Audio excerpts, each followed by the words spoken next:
전남대학교 정문입니다. 민주광장이라는 이 광장을 계엄군이 최초로 발포한 곳으로 알려진 곳입니다. 이곳이 바로 금남로입니다. 지금 이곳은 광주의 광장입니다.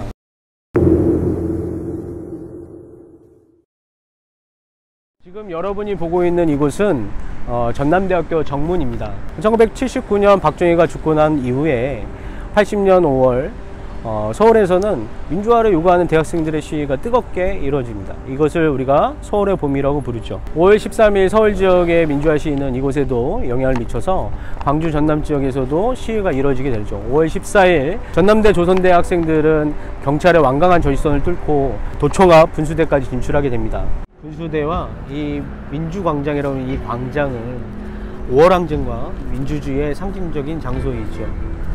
5월 18일 이전 3일 동안은 많은 시민들이 모여서 민족민주화 성회를 통해서 시국선언문을 발표하기도 하고 각자의 민주화를 촉구하는 이야기들을 이야기하기도 합니다. 이 집회에는 고등학생들도 많이 참여했죠. 항쟁 기간에는 이곳에서 민주수호 범시민 걸기대회가 열리기도 했습니다. 주최 측은 이 시위 걸기대회를 통해서 피해상을 얘기하기도 하고 알려주기도 하고 모금을 하기도 했죠.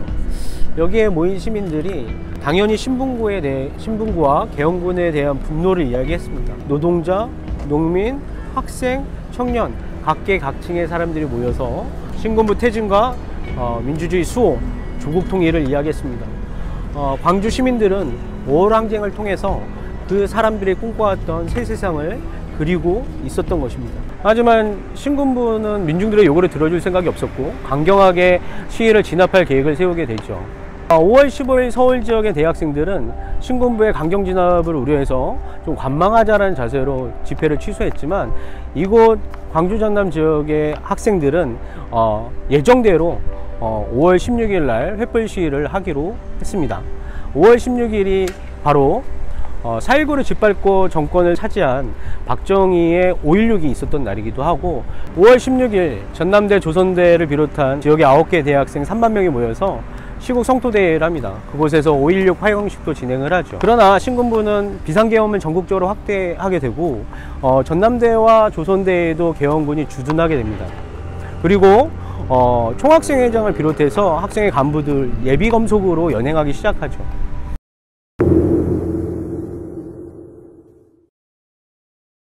약속대로 5월 18일 아침 전남대 학생을 비롯해서 광주 지역의 학생들이 전남대 정문 앞에 모이게 되고 시위를 벌이게 되죠. 계엄군은 한 차례 경고방송 이후에 돌격 앞으로라는 신호와 함께 시위하는 대학생들을 마구잡이로 폭행하고 진압하기 시작합니다.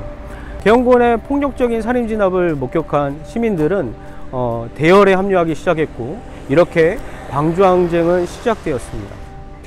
이곳은 5.18 당시 계엄군이 최초로 발포한 곳으로 알려진 곳입니다.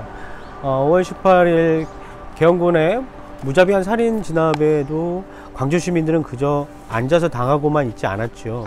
5월 19일 이곳에서 시위하는 군중에 의해서 장갑차가 포위되자 장갑차가 시민들을 향해서 무차별 난사하게 됩니다. 그 과정에서 조대부고에 다니던 3학년 김영창 군이 총을 맞고 쓰러지게 되죠. 그 소식을 들은 광주 시민들은 더욱 분노했고 더 항쟁에 참여하게 되었습니다.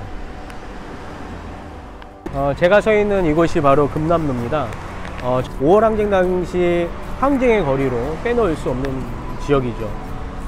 18일 카톨릭 센터 앞에서 최초로 학생들의 연좌 시위가 있었고 20일 이 길을 따라서 택시와 버스들의 차량 시위로 유명한 곳입니다.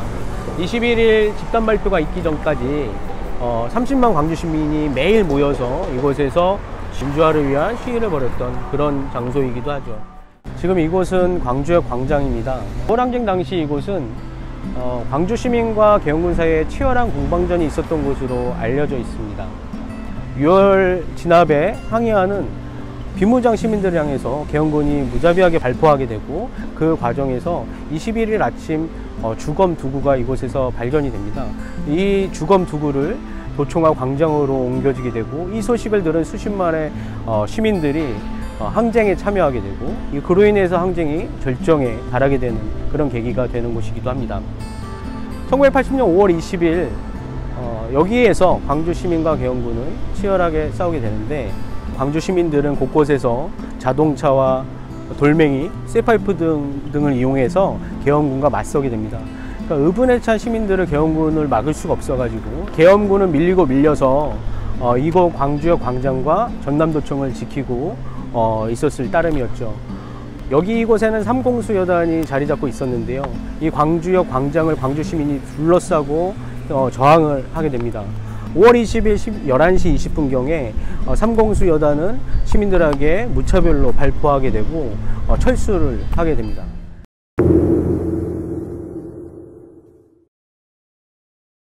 자, 뒤에 보이는 이 건물은 옛 전남도청입니다. 이곳에 주둔하던 계엄군은 21일 시민들에게 무차별적으로 발포한 이후에 시민들의 결사항전에 의해서 외곽으로 쫓겨가죠. 5월 항쟁 당시의 항쟁본부이자 27일 마지막 결전지가 되어서 수많은 시민분들이 사나이에 갔던 곳도 바로 이곳입니다.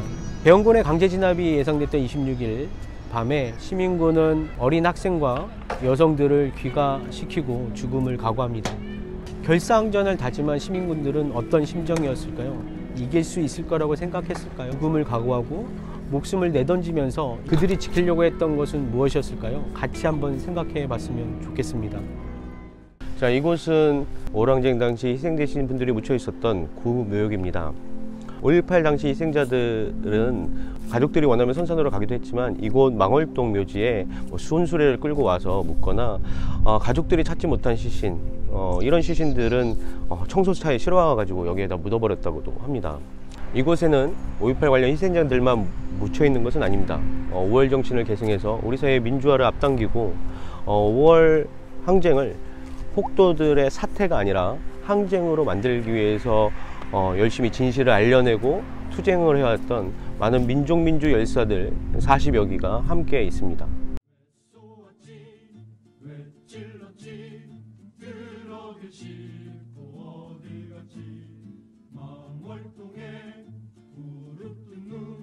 수천의 빛발성